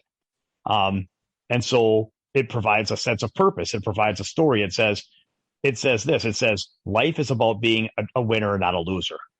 And the way that's done is through prowess and pool. And so the purpose of one big purpose of my life is to establish that I'm a champion, that I'm a winner. And so I have to do that. And whatever has to happen, that's what I have to do. And then if other people doubt me, I'll show them. And if I doubt myself, I'll show myself. And anytime, you know, I wrestle with my own doubts, or if I hear other people say snide things about how I'm never going to be a player, then I'm going to just lock that in a bottle. And anytime I need fuel, I'll just replay that message and say, oh yeah, that's why I got to keep practicing. It's because I got to make them eat their words. Like it's a lot of motivation. I mean, it provides motivation directly in terms of energy to practice and hours on the table, but it also provides payoffs. You know, when you beat somebody that thought you couldn't do it, or when you show them, there's some kind of a payoff that you get from, like, you know, defeating that specter. And I think I would even go so far as to say that that if people are plagued with feelings of insufficiency, okay, then maybe it's almost like they've been bullied their whole life by self-doubt. And they haven't found a way to eliminate the self-doubt, so they just don't feel that way. They haven't found a way to reach like a total like self-confidence. But what they can do is they can bottle it up and they can force its spirit into that of a tackle dummy and then slay the dummy. So it's like, in other words, each day that they go out, it's like the demon of self-doubt lives, but each day they can go out and do something to slay one of its manifestations. So each time they go win a tournament, they slay that demon for the day. And each time they beat somebody they couldn't beat before, they slay that demon for the day. It doesn't change it deep down, because the demon's always there saying that wasn't enough, or there's, you know, you still haven't proven it, or how come you haven't gotten further? But you get to like run through this cycle of like defeating demon after demon after demon. And after each demon slaying, even though you didn't kill the underlying cause, there's a sense of relief. There's a sense of accomplishment. There's a sense of reprieve from that demon. And so this is maybe that seems a little far afield, but I would say it provides a ton of motivation. And for people that are plagued with self-doubt or feelings of insufficiency, it can provide them a simulation to which they can kind of slay a bunch of dragons that give them temporary feelings of reprieve. What do you think of that? I don't know. No. I was gonna say, temporary feelings, because my experience is, and no, this is man, years ago when I was a kid, right? I was competing and playing, and I couldn't win enough. I could not win enough. I was playing weekly tournaments. I was winning a ton of tournaments, and I would win a lot, and I just could never win enough. I couldn't. It was like trying to fill a hole that you could never fill, and then with running that narrative that you were talking about, or the belief or whatever, with I'm going to show you guys because no one thought I could do it, right? So my wife's talked about Brene Brown as a therapist. My wife's a therapist. We talk about this stuff. So, they call it a worthiness hustle. So you're just always hustling to try to prove your worth. And different people have different worthiness hustles. Some people it's competition, winning or whatever. Some people are hierarchy. We all have our own personal El Guapo. I'm sorry. Exactly. Yeah, exactly. I just like three amigos. So I've been thinking a lot about that worthiness hustle, man. And it's like, so anyways, fast forward now, I'm 30 plus years into it. And now now that's a sliver of the chart, of the pie chart. Now, the reasons why I play, and the bigger part of the pie chart is, personal challenge and trying to, in even rabbit hole or this dragon eating its tail, like part of the thing is the challenge of fighting that challenge. It's like these are the new demons, or the new things, or the more kind of healthy. So let me come back to because I want to get into what narrative you're beating. I want to get to the what you're doing now, as far as but before we get into what you're doing now and how the old fits into the new, I want to keep going on the old just a hair longer. So yeah, but I agree with you. It's temporary, like we're talking about. It's a temporary reprieve, and one of the reasons it's temporary is because it's very ego driven, in the sense that ego means false self-identity, which means you have a way of seeing who you are. And anyway, one of the strategies that we use is that we always set the bar out of reach for ourselves. And so when we're beating, and I did the same thing as a teenager, I was always looking to prove. And so we both, like so many other players, we've all come up with this independently devised strategy that happens to be the same, which is, if we are never satisfied and if we always demand more, then we'll get better faster. And then we're going to get where we want to be. Like, our ultimate goal is to be content and fulfilled and happy.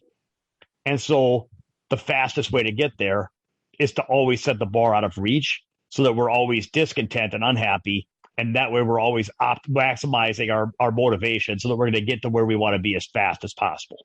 And so by setting the bar out of reach, we'll always be hungry to get there. And so that's why you and I were never satisfied, because, we're not there yet. We're not there yet. Yeah, we're not there yet. We're not world champions yet. It's not good enough yet.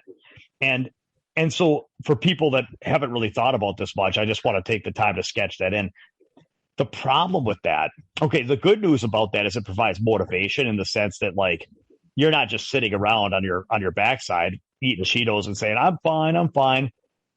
So, like, the ego part of you, if you ever challenge that narrative and say, no, things are okay, I'm going to be okay. I could be satisfied and proud of what I've done while still striving to do better. There's a part of you that'll revolt against that and say, no. If I can live with myself today, then that means I won't be motivated, and I'll turn out to be worthless, and I won't be a champion. I'll be a loser, and I must be constantly dissatisfied, or I won't get there. That's the ego defending its strategy. Where the reality is that if you watch how parents raise kids, or how managers manage employees, or how people train dogs or animals. Like negative, like if you said that a good manager should be perpetually disappointed in their employees and never, ever, ever have any sense of acknowledgement, and never let that employee feel like they belong on the team or have a safe position, they're always under fear of being fired and that they're never good enough. Like if you thought that was a good way to manage, clearly that's not right. And if you felt that like, that's a good way to, raise kids, like, or coach little league, like clearly we would say that's ridiculous. And if you said that, but somehow when people treat themselves that way, they think it's a brilliant strategy. And so I don't know that that's optimal, because it just, if the underlying issue is that somebody's not like, maybe they've got some self-confidence demons or something. I know what you and I did. So it's like, or some kind of like long time ago, it's like, that's, if we had those demons, then building a model in which we're never good enough makes it kind of worse, not better. You know what I mean? Yeah. So, but it provides a ton of motivation.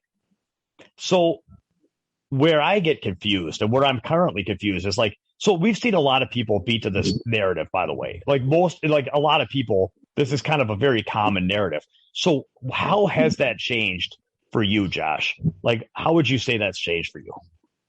That's a good question, Devin. A lot of it's hanging around with you for 15 years, man. So thank you.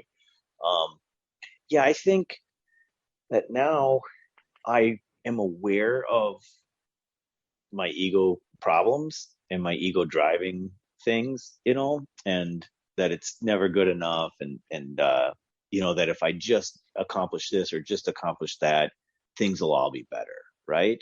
And I've accomplished some things. So I realized when I was a kid that it was an empty vat of nothing that was going to turn into anything, and I could never fill the hole. And then I quit, right? And then I came back and I started playing pool again. And then I just wanted to never go through that anger again, and that disappointment and that emptiness. So then I started playing, and it was like many, many years of playing where I just would not push my chips in. I would just be like, yep, it doesn't matter. I'm trying, but I'm not really, really, really gonna, because I didn't know how to balance it, man. I didn't know how to make it all fit together. How do you flake on and flake off? How do you keep motivated and strive for something, but without being completely ego driven and just, results focused? And so now I'm trying to just play for other reasons. It's like but then at the same time, allow myself a little bit of, I got to have a little bit of aggression in my game. I just realized for me, I did, especially, yeah, I just did. I got to have a little bit of aggression, a little bit of, not aggression, but like, it's got to be, I got to ask a little bit more of myself. It's got to be okay. I got to raise my bar. I have to, understand that results are important, even though they're not everything, they're important. So it's like that. My new thing is just trying to balance it all, man, and trying to be healthy about it. I don't know if that answers the question, Demi, but just it's really cool. So yeah, one thing, what's that? Kind of flipped the 80-20. Like I was probably 80% like anger and ego when I was a kid. And then I got older, and then I flipped it to, now I'm like, I understand that then I tried to go where I don't want any ego or any sort of that, results focus or anything. And that didn't work either. I was kind of zombie walking through tournament after tournament and just punting stacks, basically, like the same poker. And, now I understand that there's a percentage, but it's more like a 20% percentage, and 80% is the journey. Yeah, it's a strange one for me, and I certainly don't have it figured out. A breakthrough experience that I had was when I was 26 or 27. So up until that point, I was always in my mind, I was like a young up and comer, like when I was 16, 17, I got playing pretty good when I was 17. And I was like, I thought I was on the fast track to high level pool. Now, I don't care. I don't want to tell a biography. I'll just say took some time off pool, tried to find a new relationship with the game, but I was a little bit older. Just when I came back to the game in like 24. I took like 4 or 5 years off, and then I came back to the game and I was starting to play again. But I realized I was no longer like I was when I was a kid, where I was on some fast track to the top of the world that I thought I was on. I realized that wasn't the case, and I was playing good. I mean, well, we were friends back then. That was right when we started playing together. I was playing pretty good, but like this was right around the time that Chia Ching Wu at 16 won the world championship. And he did it with a stunning 5-rack run. So for those that don't know, he was down 16-12, and he came back and ran 5 racks and out playing 9-ball. And so here I am watching a 16-year-old run a 5-pack to win a world championship with his opponent on the hill. And I'm looking at this and I'm like, and I was kind of beating myself up. And like, I'm like, come on, man. I know I've played more pool than this guy, and I can't sit there and say I'm an up and comer anymore. This kid's 16 and he's winning a world championship. Like, what's my malfunction here? And I had 2 breakthrough thoughts, or maybe they were connected. Maybe they were the same thought, but it basically went like this. If I'm a comparison junkie where I keep comparing myself and beating myself up, comparing myself and beating myself up. Like, it used to be that I would compare myself to that guy at the pool hall and beat myself up. Then I would compare myself to the best player in town. Then I would compare myself to this guy. I'm like, if the lengths that I have to go to beat myself up, if I have to renew my passport, take an international flight, and find out of a 1.5 billion person country, find this 16-year-old child prodigy on the other side of the globe. And if that is the person I have to go to compare myself to feel bad about who I am, like, I guess I'm hitting them pretty good. And then, and I'm not great, but I'm like, but here's the thing. If I can't, what I realized is I may not be him. I may not be perfect, but I'm like, I've come far enough that if I can't be satisfied and proud of what I've already achieved right now, that means it's obvious to me that I know if I can't be content with what I've done, then that is proof that I could never, ever be content. It would be like if you were trying to get rich, right? It would be like if you had $50 billion and you were totally discontent and totally unhappy. It would be like, well, at what point, if you had a theory that money would bring you happiness, like if you had $50, you could be like, no, I just need more. Okay, so now you have $50,000. Well, I just need more. Okay, maybe we haven't really tested this theory out all the way. Maybe there is a number. Okay, I have 500,000. That's not enough. I just need more. I know I'll be happy. Okay, maybe 500,000 isn't enough. When you get to 5 million, maybe, okay, now it's getting, you're getting a little incredulous. But like once you get to like 50 million or 500 million, there comes a point at which you get far enough and do you have enough money accumulated to where you're like, okay, I guess if that hasn't made me happy, then I guess more money might not be the answer here to being happy. And I feel like that was my moment when I saw myself comparing myself to Chia Ching Wu at the age of 27. I guess that was my moment when I realized that I had come a long way. And it's not that I didn't want to get better. It's just that I realized that deferring happiness until some future date that I now know will never come might not be the right answer for me. So, okay. So then this brings up a really interesting question, Josh. And this is one that I know you're going to like. Do people use the not good enough narrative? And then do they achieve kind of like what I just said, do they achieve a certain level of success to where they have this realization where somewhere, even though it's not good enough, even though their old narrative was it's never good enough, is there a spot that people achieve enough success to where they're like, well, it's never good enough, but that's pretty good? And then they just switch narratives because do they have to achieve so much? Do they achieve so much that they finally start to become satisfied because they realize, or do they achieve so much that they learn that they'll never? So, okay, I got it now. Do they achieve enough that they're actually satisfied and then become content? Or do they achieve enough to realize that they'll never be satisfied? And so they have to decide to be content with what they have? Or do they never become content? That's the 3 options. The people that become content, it's either because they've achieved enough to be proud of their success, they've achieved enough to realize that they'll never, ever, ever be satisfied unless they make a change in their ways. Or there's people that are just perpetually discontent their whole lives. I feel like for me, I was the one where I didn't achieve all the goals I wanted to hit that I thought would bring me content. I just achieved enough to realize that I was on a road that would never lead to contentment. And that kind of, and that's the experience that changed me. So like, does that make any sense? And which happened to you, or which camp are you in? Or did I say that okay? Yes. And I think that my answer is I'm currently swimming in all three camps. Yeah. And that's fine. I'm okay with that, Demi, is the point. Like, I'm okay, like, having problems. Like, I'm okay with those because I think I'm a little bit of everything, and I'm trying to balance it all out and trying to, defeat the bad side and not feed the dog, the dog you feed, right? It's like I'm trying to feed the right dog. And yeah. And I think that maybe there are people, I don't know. I mean, I would hope that everyone that has a little bit, like, I wouldn't hope that everyone has a little bit of everything. I would think that most people have a little bit of everything in them, but it's a weird one, Josh, because where it gets really strange to me is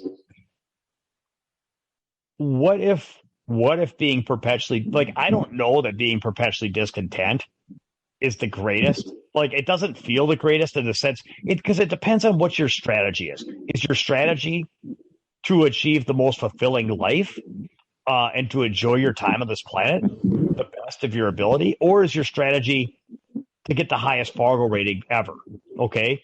And I'm not sure. And then I'm not sure they're the same answer. And I think that, and then I think the weird thing is for people that decide that they can't be happy, then they settle on a high Fargo rate thinking it'll bring them happiness. And so I think that for me, I used to feel that way. I used to feel like I was just going to be kind of unhappy. I was kind of discontent and unfulfilled and had some demons. And I just felt like the best I could do would be to cash in my life for a lot of achievement that would bring me a semblance of content and happiness at times.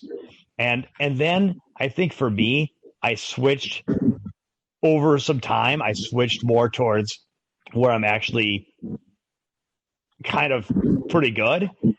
And I think that being content might not be the optimal strategy in driving a Fargo rate, but it also might be a good strategy for enjoying my life and celebrating my life. And so it's not all or nothing, because I'm not one camp or the other. And it's also not all or nothing, because it doesn't mean that I'm perpetually happy and other people are perpetually miserable. So it's very strange.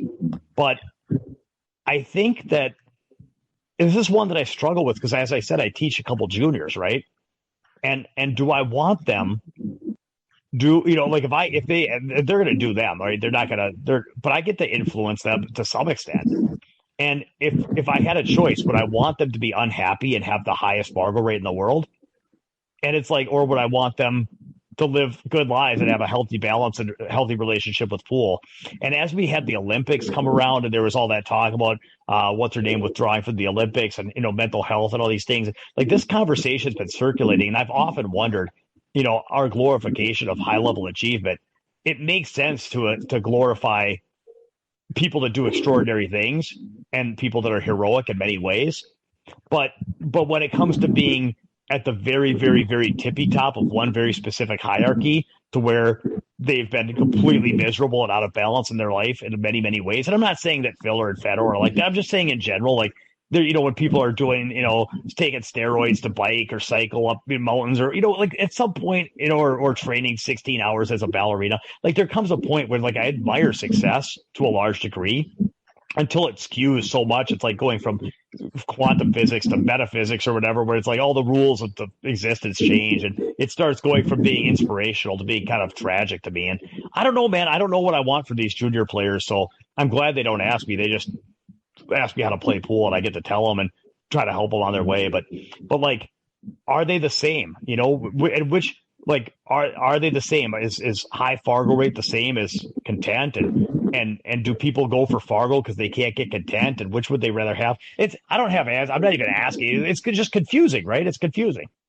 Yeah, I think Well, so my position would be, I don't push anything on my kids.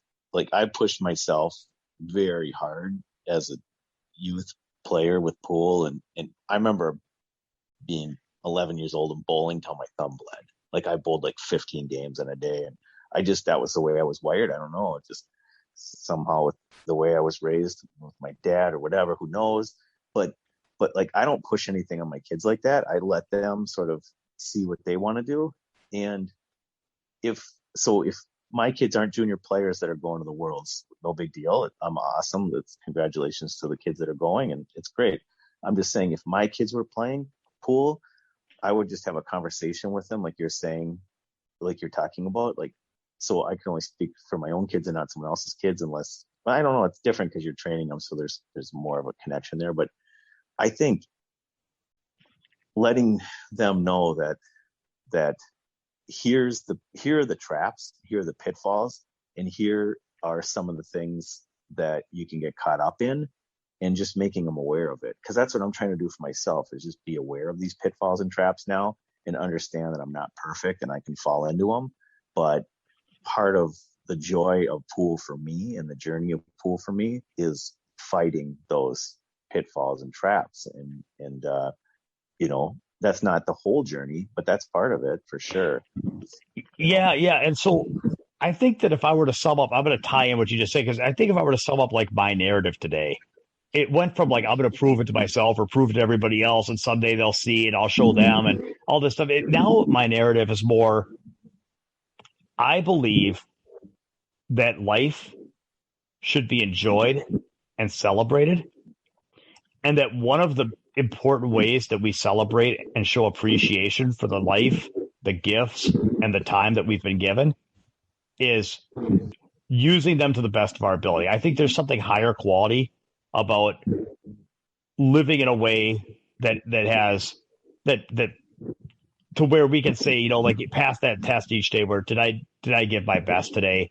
Is this, when I look back at the road I walked, am I proud of it or am I ashamed of it? Was it, did I do something good with it or did I fritter it away?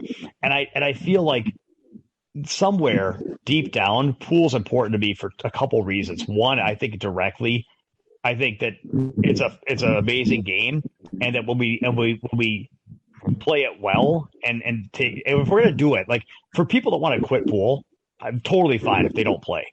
But for people that are going to spend their life, for people that are going to spend a big amount of their life playing this game, it seems like you should play it to the best of your ability, and that's higher quality than knocking balls around and not trying.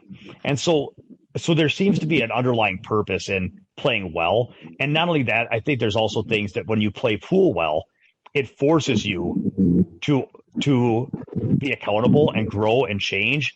And you learn a language of how to succeed. In order to play good pool, you have to learn good attitudes. You have to learn good work ethic. You have to learn, a right mindset, and you have to be very accountable, and you have to be very goal driven. And so there's things that you actually, by becoming a good pool player, you actually grow into a person that becomes a good living person. Like I became successful in other things in my life because what I've done in pool made everything else seem fairly easy. And so I feel like it's important to do your best in life and make the most out of yourself. And so if you're going to play pool, it applies to pool. And then what you learn from pool can help you make the most of yourself in other ways in life too. So I feel like it's very, very, very profound for me. It's a meaningful game. At the same time, it's also a working model of like a simulation of how to adapt yourself to be somebody that makes your time count. And so that's kind of been why I still feel that pool is very important, even though I've achieved a higher level of content and fulfillment where I don't feel like I need a higher Fargorate to feel happier. Like I don't think I'm going to feel any different with a higher Fargorate, but I feel like sitting around and saying, well, I don't need to work then because I'm good. That's not a high quality decision. That doesn't seem like the road that I need to be on. So I feel a sense of purpose in continuing to push as hard as I can push.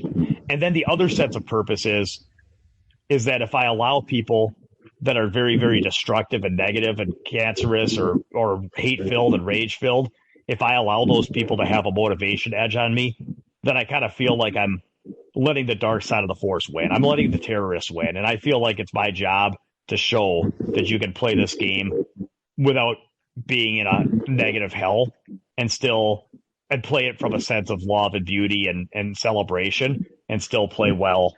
And I think the reason I believe that's possible to some extent is because, like, if you're a rock climber and you get out on a rock, if you're in a life and death situation, you're not ego driven to like, I'm going to climb this climb and take a selfie at the top and prove to everybody I can climb. Like, there's another motivation is you don't want to fall. And what I would say, Josh, is that when I compete, I'm not thinking about Fargorate and I'm not thinking about how I want to tell everybody I beat this guy. When I compete, I just flat out forget that it's not life and death because I just something about it, man, something about a pool match. Once you flip that coin, it's like double think. Like I just forget that this is not life and death, and I feel like I'm in a survival situation, and so I feel very, very, very motivated when I compete, even though it's not a worth related motivation, if that makes sense. Now, does that carry through to when I'm practicing 8 hours a day on my own? It doesn't. And so I have to figure some things out. I got to figure out, do I need more competition to create more of that motivation? Do I need to find a little bit more mix and, turn the hot faucet on and start getting a little bit more ego driven? Or am I content, not optimizing my Fargorate mission because I don't want to trade it off? Or is there something I'm missing? Or am I doing okay? And it's like, I think overall, I'm satisfied with where I am today, but I want to get better at pool, and I'm satisfied with where I am today, but I also want to continue to find better ways to balance that myself. And so kind of the same thing as you. It's like trying to work through it, but we're working through it, and I'm working through it, you're working through it, and we're both happy with where we've come, and we're both trying to get better, Yeah. Oh, I lost you again. Yeah. Okay. So that's what I would say my narrative today is. So what about you? Like, if you had to define your narrative today, you said you had a little of each of those roads, but like, just, I wanted to give you, if you wanted to take a little time to share to the listeners, like, what would be the story that you beat? Like, why is it important to you to get better at pool? Yeah, I think I'm just trying to figure it out, man. Like, I'm trying to figure it out. Like, I quit pool,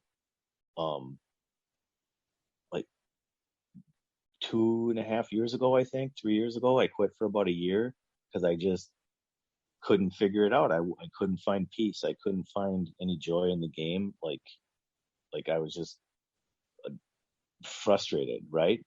And then I came back to it about 2 years ago because I just missed it, man. I just missed the competition. I just missed having to train and practice and all these things. And so for me, pool it doesn't force me. It gives me purpose for other training in my life. Like, I get up and run early in the mornings. I lift weights. I do stuff. I try to watch what I eat. It just makes me a better person. So my thing with pool is, I believe that when I'm playing pool, it makes me a better person. Like, I have to be a better person to be a good pool player. I have to fight my ego to be a good pool player, to be the best I can be, or to break through these challenges. Like, I've said before, I'm like socially anxious. I don't like playing in front of people. So like, to face that demon is very, very challenging to me. So the process for me, pool, is more a process of facing my fears. And so that's meaningful to me. And so facing my fears doesn't seem like it's an ego driven thing, like a hole filling thing or a worthiness hustle thing. It seems like it's to me, it has some significance, or I like that idea, so that's kind of what I'm doing with pool, is I'm facing my fears. And Now I do have a percentage of to show those creeps and punks, right? I just like like Fast Eddie, I do have a percentage of that. It's a smaller percentage, but it's a percentage because when I came back to pool a couple of years ago, I realized I needed a little bit of edge. I just was not I did not have any edge on me. And when it went for me, in order to continue to pocket balls and to continue to stay focused and to concentrate, I got to have a tiny little edge somewhere in there. Or in order to go out in the garage and practice for hours and hours, I need a little bit of an edge. I need a little bit of something. Why am I doing this? So I'm just like, that's my process now, is just trying to limit and manage the things that aren't quote unquote as healthy, and try to encourage the things and focus on the things that are healthy, and try to be a healthy person and try to be constantly growing and challenging myself a little better every day. So and I find it fascinating. I mean, I really am. I'm really interested because, and I'm good on the conversation because I'm very curious to see if the listeners will email me or email us. I'm at info@mnpoolbootcamp.com, and so I'm very curious. Like, basically, I wonder if there's a bubbling source of motivation that can come from a place other than this isn't good enough, it needs to get better so I can prove it to everybody or myself. Like, that seems to be like most of my life. That was like always the big lever to pull, right? And so right now when you say you need a mix of that, like, I don't blame you. Like, I get it. Like, I just feel like if we took all of that out, is the absence of that, then we're just going to sit around and turn into couch potatoes and never hit a ball again and just go to rot? Like, is that the only outcome if we remove that? Like, there's no part of us that can say, I want to play and work hard on pool and perform well because that's how I want to celebrate my gifts and be, that seems higher quality and more enjoyable than stagnating and watching myself, quit playing or play mediocre and just kind of piss everything away. Like, it just seems like I'm not saying you're doing it wrong that you need any kind of mix. And I'm pushing myself too, because I know, Josh, that if I turned up the other faucet, that I could push harder. You know what I mean? I know I could, but I'm searching. I feel like if I go back and turn on that faucet, for me, that it's just like, well, that's going to end. Like, then I'll just do it that way. So it's like, I'm searching to find other ways of channeling motivation. And what I just described to you, it's not motivating me like I was when I was 13, but it's still motivating me to where I practice and compete. You know what I mean? So it's like, but then I don't know that anything would motivate me the way I was when I was 13. So that I'm comparing apples and oranges. So it's I don't know, man. I'm totally confused, but I think we're both trying to find ways of being healthy, enjoy our game, and still, try to be better tomorrow than we are today, both with our actual play and with our narratives. I hope everyone got something out of it, and I hope to hear from some of you. So, all right, I'm going to go ahead and we had the road stories, but this has been a long. We'll save the road stories for next time. All right, Josh, I'll catch you next time.